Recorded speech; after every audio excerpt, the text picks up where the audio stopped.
오늘 이렇게 금요일에 나오신 여러분들 위해 하나님의 크신 은혜와 복이 임하시기를 주님의 이름으로 축원합니다.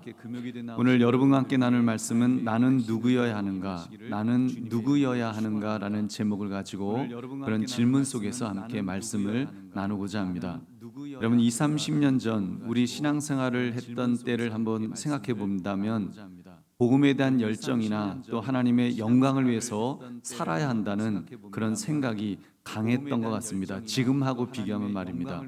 제가 한강교회 부임했을 당시인 2005년, 2006년 이 무렵만 해도 목적이 이끄는 40일 그거를 훈련받을 정도로 정말 멀리서도 하루도 안 빠지고 새벽마다 나와서 함께 말씀을 연구하고 또 보면서 삶의 방향을 어떻게 잡아야 하는가에 대해서 그렇게 그 열정을 가지고 또 욕구가 있었던 그런 시절이 이렇게 생각이 났습니다.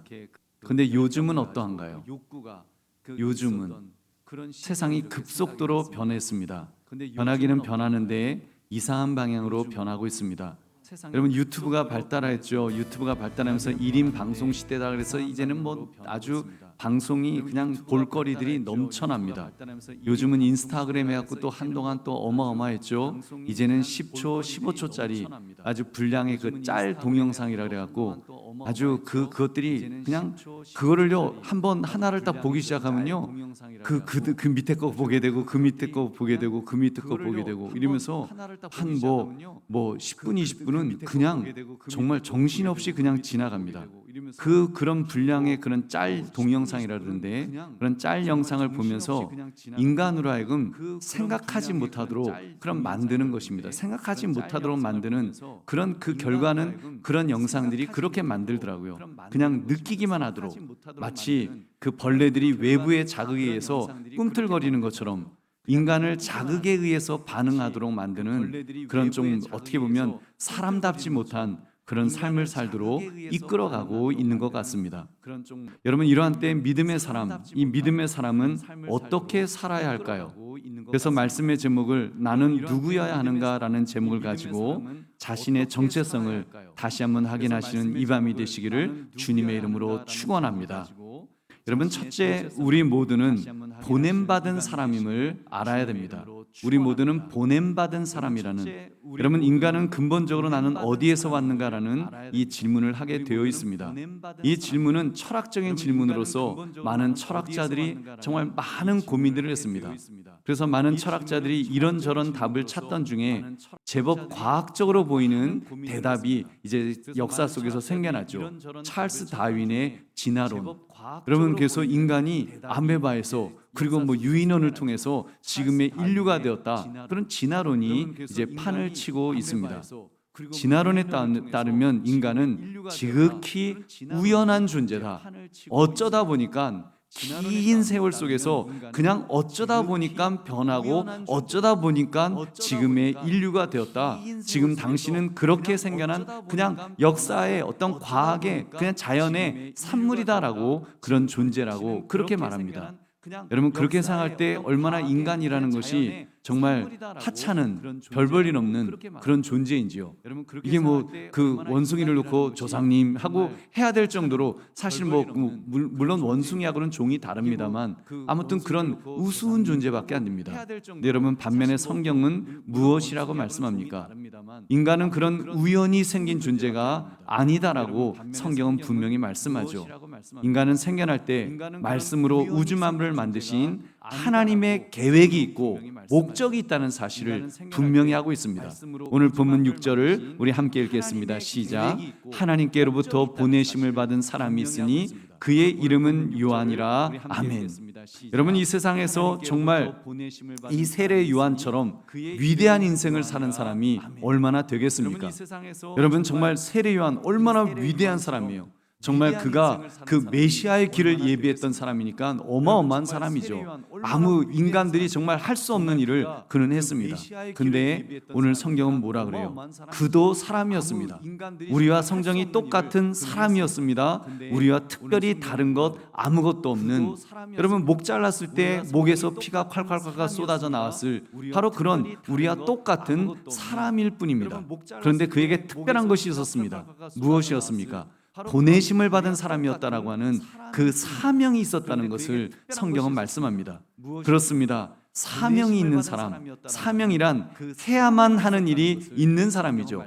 해야 할 일이 있는 사람, 그런 사명 있는 사람은 특별한 사람인 줄 믿으시기 바랍니다. 여러분, 우리도 사명 있지 않습니까? 우리 어려서 그래서 초등학교 다닐 때, 국민학교 다닐 때 암송했던 국민교육 헌장. 나는 뭐라 그러죠? 우리는 민족 중흥의 역사적 사명을 띠고 이 땅에 태어났다. 여러분 기억하시죠? 우리는 민족 뭐죠? 다시 우리는 민족 중흥의 역사적 사명을 띠고 태어났다. 뭐 그러면서 근데 여러분 세례 요한은 그 정도의 사명이 아니었습니다. 그는 하나님께로부터 보내심을 받은 사명자였다라고 말씀합니다. 여러분 이것은 그를 특별한 사람으로 만들었습니다. 그를 위대한 인물로 만들었습니다. 우주 만물을 말씀으로 창조하신 하나님으로부터 보냄받은 그런 사명자였다라고 성경이 말씀하니까요. 우리 사랑하는 성도들이요, 그렇게 볼 때 우리도 마찬가지입니다. 나는 누구입니까? 나는 누구입니까? 여러분은 누구십니까? 목사님 저는 많이 배우지 못했습니다. 목사님 저는 뭐 삼성의 이재용 회장처럼 위대한 인물이 못 됩니다. 저는 아니 삼성과 같은 대기업에조차 그 문 앞에도 못 가본 그런 사람인데요. 여러분 그런 거는 세상적인 것이죠. 그건 세상의 기준이고 세상적인 것입니다. 우리 믿음의 사람의 존재의 가치는 여러분 하나님에게 있는 줄 믿으시기 바랍니다. 하나님에게 있죠. 나도 세례 요한처럼 하나님께로부터 보냄받은 사람이라고 하는 이 사실을 안다면 우리 인생이 얼마나 여러분 가치 있는 존재인지요. 우리 믿음의 사람은 하나님께로부터 보내심을 받았다니까요. 여러분 그렇기 때문에 각자의 소임이 있습니다. 복음을 전하라는 사명이 있습니다. 여러분 복음을 전하는 사명이라는 것은 예수 그리스도께서 피값을 주고 사신 어떤 영혼을 구원하라고 어떤 사람의 인생을 구원하라고 하는 그런 엄청난 사명이 주어져 있다는 것입니다. 여러분 그렇게 볼 때 우리 인생, 이 인생이 얼마나 가치 있는 그 인생인지요. 여러분 이 사명이 우리를 위대하게 만들어 주시는 줄 믿으시기 바랍니다. 여러분 그러므로 우리 모두는 하나님께로부터 보내심을 받은 사명자라는 사실을 깨달아서 여러분 분명한 자의식을 가지고 살아가시기를 주님의 이름으로 축원합니다. 두 번째, 우리 모두는 증언해야 하는 사람임을 알아야 합니다. 우리 믿음의 사람에게 있어서 가장 큰 사명은 바로 증언의 삶. 여러분 그 부르심을 받았다면 부르심의 어떤 방법이 있겠죠. 부르신 후에 어떻게 쓰임 받느냐? 그 쓰임 받는 것이 증언의 삶, 증인의 삶을 살라는 것입니다. 우리 7절 말씀 함께 읽겠습니다. 시작. 그가 증언하러 왔으니 곧 빛에 대하여 증언하고 모든 사람이 자기로 말미암아 믿게 하려 함이라. 아멘. 여러분 믿음의 사람이라고 하면서 사명이라고 하면 여러분 거창하게 생각을 합니다. 주여 이 산지를 내게 주시옵소서 뭐 이런 기도하잖아요. 그래서 그 대한민국에 있는 부동산을 다 저에게 주시옵소서 뭐 이런 것만, 그래서 마치 그 대한민국을 다 삼키기라도 할 양 그런 욕심을 부리기도 하는데 여러분 그것은 욕심이지 그 사명이 아닙니다. 그냥 사명이라고 미화시키는 거죠. 여러분 하나님께서 뭐 그거 부동산 많이 그 소유하라고 그걸 사명으로 주시게 했겠습니까? 여러분 진정한 사명, 하나님께서 원하시는 사명은 증인의 삶을 사는 것인 줄 다시 한번 믿으시기 바랍니다. 아까 말씀드렸잖아요. 한 영혼을 살리는 일이니까요. 여러분 한 영혼이 천하보다도 귀하다 그러지 않았습니까? 그렇다면 여러분 한 영혼을 살리는 것은 여러분 천하를 구하는 일만큼 위대한 일인 줄로 믿습니다. 여러분 세례 요한은 바로 본인이 그 증인, 그 증언자임을 알았습니다. 그래서 증언하는 삶에 집중을 합니다. 마태복음 3장 1절 2절을 보시면 그때의 세례 요한이 이르러 유대 광야에서 전파하여 말하되 회개하라 천국이 가까이 왔느니라 했으니, 회개하라 천국이 가까이 왔느니라 증언했는데 이사야서를 가지고서 그는 증언했던 것입니다. 그리고 사람들이 노골적으로 이제 이 세례 요한이 너무 멋있으니까 당신이 누구시냐고 세례 요한에게 막 질문을 합니다. 그때 그의 대답을 들어보십시오. 요한복음 1장 23절 함께 읽겠습니다. 시작. 이르되 나는 선지자 이사야의 말과 같이 주의 길을 곧게 하라고 광야에서 외치는 자의 소리로라 하니라. 아멘. 자기는 광야에서 외치는 자의 소리로다. 이렇게 소리라고 자기 자신을 소개합니다. 소리가 무엇입니까? 소리는 메시지 아닙니까? 그냥 정보잖아요. 여러분, 정보에 불과하다. 자기는 인격이 아니다라고, 인격이 없다라고, 자기 인권, 인격 그런 거 자기 다 모르겠고 자기는 그냥 하나님의 어떤 도구에 불과하다. 소리라고 하는 그 정보를 전달하는 메시지에 불과하다라고 하는 것을 메신저도 아니에요. 자기가 메신저, 자기가 주의 사자다 이렇게도 말하지 않고 외치는 자의 소리라고, 자기는 소리에 불과하다고 그는 그렇게 말하고 있습니다. 무엇을 말합니까? 자기의 정체성을 생각할 때 자기는 없어도 괜찮다는 것입니다.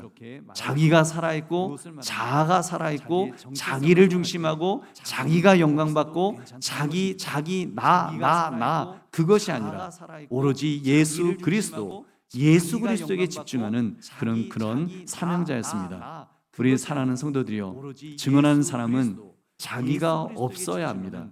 자신은 사라져야 됩니다. 자기의 생활조차도 없어야 된다라고 성경은 말씀합니다. 디모데후서 2장 3절 4절 함께 읽겠습니다. 시작. 너는 그리스도 예수의 좋은 병사로 나와 함께 고난을 받으라. 병사로 복무하는 자는 자기 생활에 얽매이는 자가 하나도 없나니 이는 병사로 모집한 자를 기쁘게 하려 함이라. 아멘. 자기 생활에 얽매이지 않는다는 것은 삶의 목적이 다르다는 것이죠. 병사는 누구를 기쁘게 한다고요? 자기를 모집한 자를 기쁘게 한다고 했습니다. 그러니까 병사는 민간인과는 다른 것입니다. 민간인들은 자기 행복을 위해서 살아갈 수 있습니다. 추구점이 자기 행복, 자기 가정의 행복, 자기 자녀의 행복 모두가 자기에게 맞춰져 있을 수 있습니다. 병사는 다르다는 것입니다. 병사는 자기를 모집한 자, 즉 주군을 위해서, 주군을 기쁘게 하기 위해서 그렇게 살아가는 목적이라고 그는 말하고 있습니다. 여러분, 그렇다면 우리는 누구로부터 보냄을 받았다고 했습니까? 하나님으로부터. 다시 말하면 하나님께서 병사로 우리를 모집하셨습니다. 우리를 부르신 분이, 우리의 주군이 하나님이시라는 것입니다.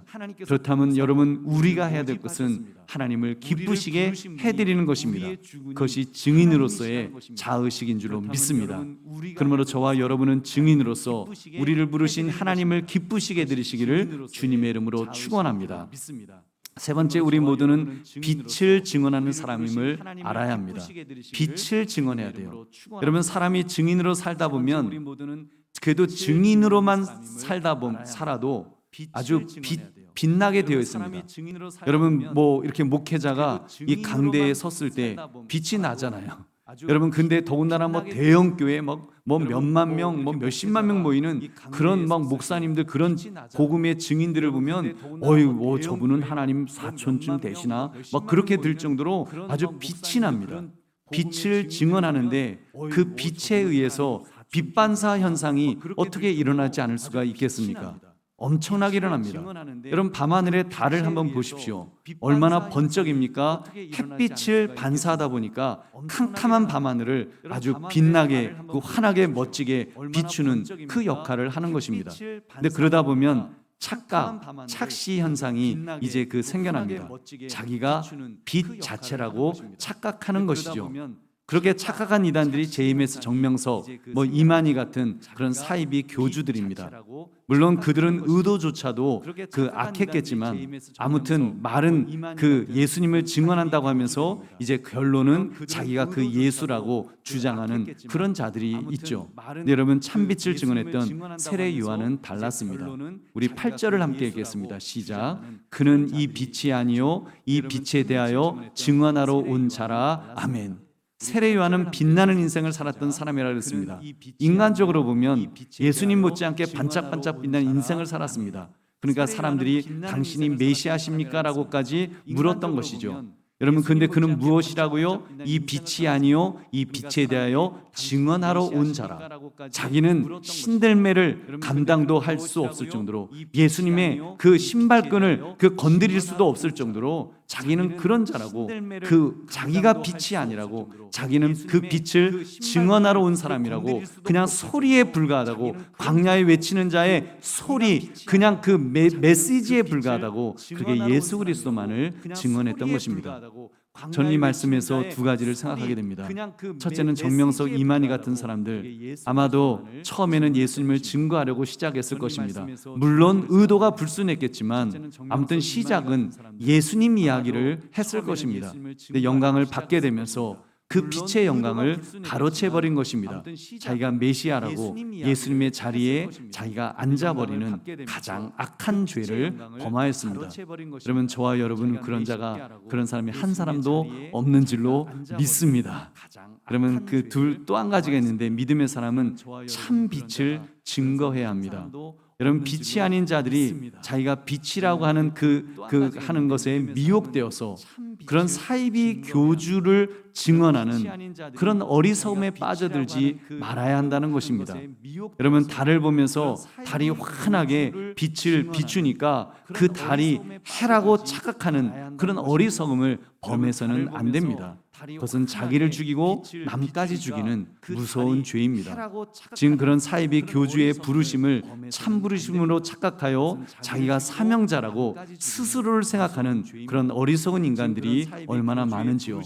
자기는 메시아의 부르심을 받았다며 열심을 다하는 사람들이 있습니다. JMS 정명석 씨를 메시아로 믿고서 어린 여대생들을 성상납까지 했던 말도 안 되는 범죄를 저지른 자들이 있습니다. 그들도 자칭 부르심을 받은 사람이라고 스스로를 그렇게 생각하죠. 신천지의 이만희 씨, 그 사람이 재림하신 예수 그리스도시라는 것입니다. 그렇기 때문에 그 사람은 죽지 않는다고 그렇게 믿고 있습니다. 만약 그 사람 이만희 씨 죽으면 자기도 따라 죽는다는 거예요. 그렇게 인생을 망치는데 자기 인생만 망치는 것으로 끝나는 것이 아니라 꽃다운 청춘의 젊은이들의 인생을 망치고 있으니까 여러분, 이것이 얼마나 기가 막힌 노릇인지요.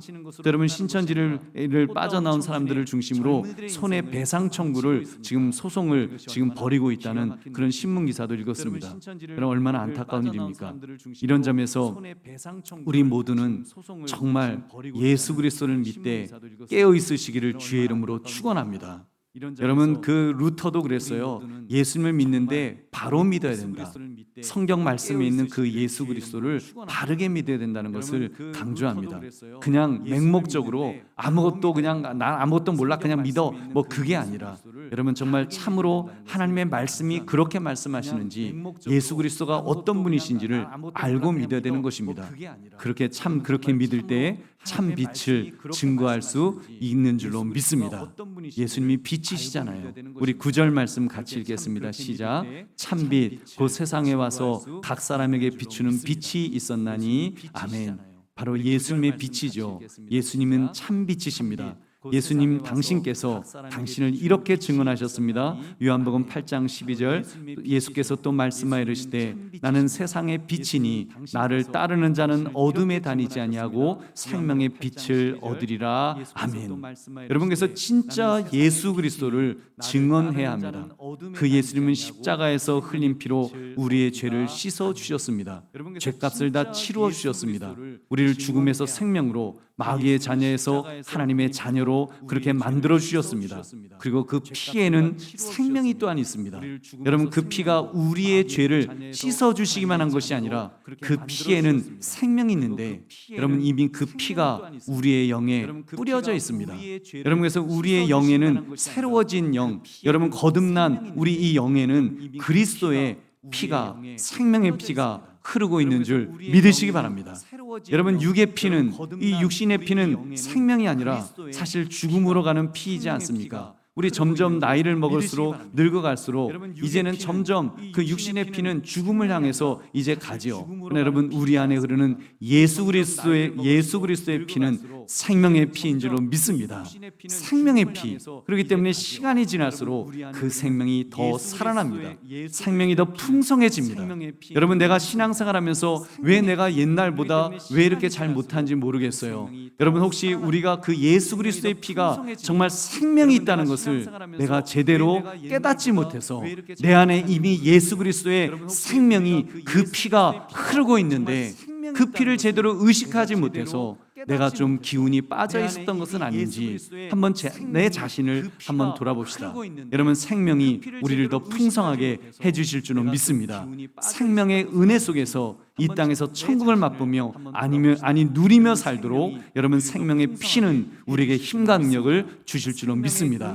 그러면 어둠은 물러가게 되어 있습니다. 생명의 빛이신 예수 그리스도로 인하여 세상의 어둠은 물러갑니다. 세상의 어둠에는 나를 둘러싸고 있는 그런 어둠도 함께 포함되어 있을 것입니다. 나를 노예처럼 질질질 끌고 가면서 그 어둠 속에 어둠의 세력에 붙들려 살도록 하는 그 어둠의 세력으로부터 여러분 생명 예수 그리스도의 생명의 빛은 우리를 빛으로 인도해 주셨습니다. 그리고 앞으로도 더 빛으로 인도해 주실 것입니다. 그럼 됩니다. 그러면 우리는 살게 되는 것입니다. 살 수 있습니다.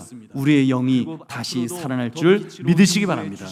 그 생명의 빛 때문에, 그 생명의 피 때문에, 바로 생명이신 예수 그리스도 때문에 우리는 다시 살게 됩니다. 이 땅에서 여러분 천국을 누리게 될 줄 믿으시기 바랍니다. 우리가 죽어서 천국 가는 것 그거 너무너무 소망하고 좋은 것이지만 여러분 정말 우리가 죽어서 천국 가는 것을 믿는다면 정말 하나님 내가 이 땅에서도 내가 이 땅을 천국 가는 것을 준비하는 이 땅의 삶에서도 바로 예수 그리스도를 그 체험하면서 그 생명을 체험하면서 그 빛을 체험하면서 빛의 생활을 살 수 있도록 붙들어 주시옵소서. 여러분 기도하시기를 주의 이름으로 축원합니다. 그러면 하나님께서 우리에게 빛을 비추어 주십니다. 우리를 변화시켜 주실 것입니다. 우리를 빛으로 살도록, 우리를 생명으로 살도록 우리를 만들어 주실 것입니다. 그러면 여러분 우리의 삶은 변화될 줄로 믿습니다. 그러므로 여러분 오늘 말씀의 제목 우리는 누구인가라는 이 질문 앞에 바로 그 예수 그리스도를 증언하는 증인이란 사실을 우리 다시 한번 깨달읍시다. 우리는 이 증인의 삶을 살도록 태초로부터 하나님께서 계획하시고 바로 2023년 지금 8월 20 며칠 그 이 시점에 내가 이곳에 있도록 보냄받은 자들입니다. 여러분 하나님은 우리를 보내셨습니다. 오늘은 지금 이 시간에는 이곳에 이 예배당에 보내셨고 또 다른 시간에는 이제 누군가를 만나도록 보내시겠죠. 또 삶 속에서 가정에서 그렇게 보내십니다. 나는 그렇게 보냄받은 사명자입니다. 사명자는 사명을 감당해야 합니다. 예수가 그리스도시다. 그가 생명의 빛이시다. 그가 생명의 피를 우리에게 뿌려주셨다. 내 영에는 이제 그 생명의 피가 흐른다라는 사실을 여러분 우리는 증언해야 됩니다. 말로도 증언해야 되지만 삶을 통해서 증언해야 됩니다. 내 표정을 통해서 내 마음의 기쁨을 통해서 여러분 정말 예수 그리스도를 내가 경험한 예수 그리스도를 여러분 증언하는 저와 여러분이 되어야 될 줄로 믿습니다. 그러면 나는 누구여야 하는가라는 이 질문 앞에 나는 그리스도의 증인입니다. 나는 세례요한처럼 그리스도의 증인입니다. 이 고백과 함께 정말 사명자의 삶을 힘있게 살겠다고 결단하시는 이 밤이 되시기를 주님의 이름으로 축원합니다. 우리 함께 기도하겠습니다. 우리 찬송 한 장 부르시고 기도하겠습니다. 우리 96장 찬송, 우리 지난주에 불렀던 찬송이지만 정말 우리가 만난 예수님이 누구신지 여러분 그 96장 그 찬송을 보시면 정말 믿음의 선배들이 얼마나 멋진